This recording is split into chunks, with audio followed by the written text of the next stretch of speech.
इतिहास से अच्छा शिक्षक कोई दूसरा नहीं हो सकता। इतिहास न सिर्फ अपने में घटनाओं को समेटे होता है, बल्कि इन घटनाओं से आप बहुत कुछ सीख भी सकते हैं। भारत का इतिहास हमेशा से ही अपने आप में दुनिया के लिए एक मिसाल के तौर पर उभरा है। आमतौर पर यहाँ होने वाली गतिविधियां अपने साथ उन दिनों की महत्ता को लेकर चलती हैं। नमस्कार, प्रदेश तक की इस ऐतिहासिक कार्यक्रम इतिहास के पन्नों से मैं प्रशांत मणि त्रिपाठी आपका इस अनोखे कार्यक्रम में बहुत बहुत स्वागत है।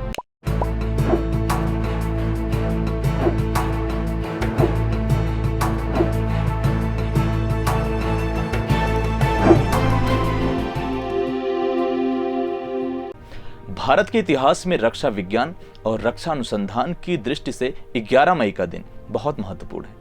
इस दिन एक ऐसी वैज्ञानिक घटनाएं घटित हुई थी जिसने रक्षा तकनीकी के क्षेत्र में भारत को नई ऊंचाइयों पर पहुंचा दिया था, साथ ही नए भारत के निर्माण में अहम योगदान दिया है। परमाणु बम का उत्तर परमाणु बम ही हो सकता है, कुछ और नहीं।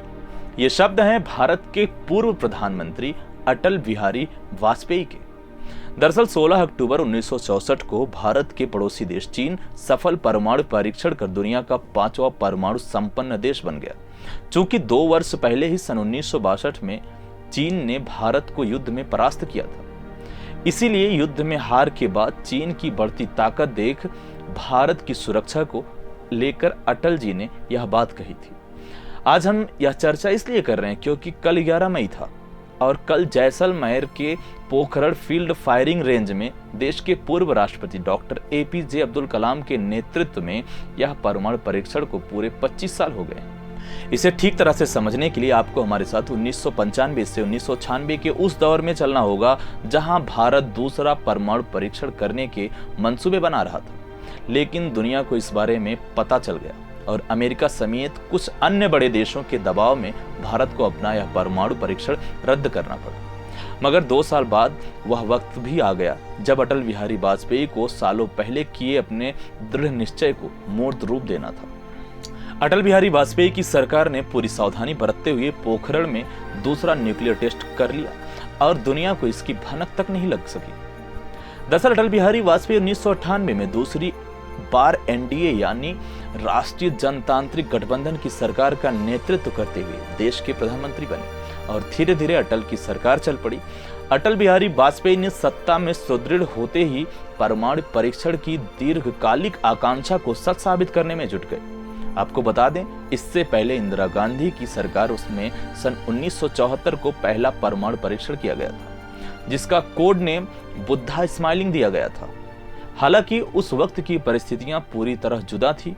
भारत की मंशा और क्षमता दोनों में से ही पूरी दुनिया बाखूबी परिचित थी, इसलिए उस परीक्षण को छिपने छिपाने का कोई दबाव नहीं था और ना ही उस वक्त अमेरिका के पास सैटेलाइट यानी उपग्रह थे जो वह पोखरण में चल रही गतिविधियों पर अपनी नजर रख सके। लेकिन अटल बिहारी वाजपेयी के सामने ऑपरेशन शक्ति 98 को अंजाम तक पहुंचाने के रास्ते में कई बड़ी चुनौतियां थी, क्योंकि अमेरिका से लेकर पाकिस्तान तक कई देशों को भारत पर शक था कि मना करने के बाद भी शायद भारत न्यूक्लियर टेस्ट करेगा।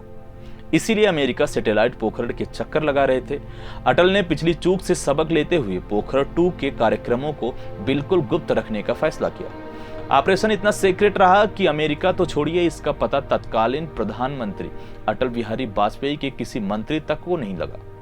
अमेरिका और पाकिस्तान की सेंट्रल इंटेलिजेंस एजेंसियां भी बिल्कुल चौकन्नी थी, इसलिए इन्हें धोखा देने के लिए भारत सरकार, इंडियन आर्मी और परमाणु कार्यक्रम से जुटे वैज्ञानिकों ने काफी गूढ़ योजना पर काम किया।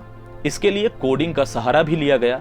जैसलमेर जिले में पोखरण कस्बे के पास एक गांव के समीप आज से 25 साल पहले दोपहर के करीब 2 से 3 बजे अचानक इंडियन आर्मी के जवान आए और पूरे गांव के लोगों को पेड़ों के नीचे ले जाने लगे। गांव के लोगों को समझ नहीं आया कि ऐसा क्या हो गया और बस तभी DRDO यानी वैज्ञानिक अनुसंधान एवं विकास संगठन के तत्कालीन प्रमुख डॉक्टर APJ अब्दुल कलाम की अध्यक्षता में 11 मई 1998 को पोखरण क्षेत्र में खेतोलाई गांव के पास स्थित फायरिंग रेंज में भारत ने ऑपरेशन शक्ति के तहत सफल परमाणु परीक्षण कर लिया।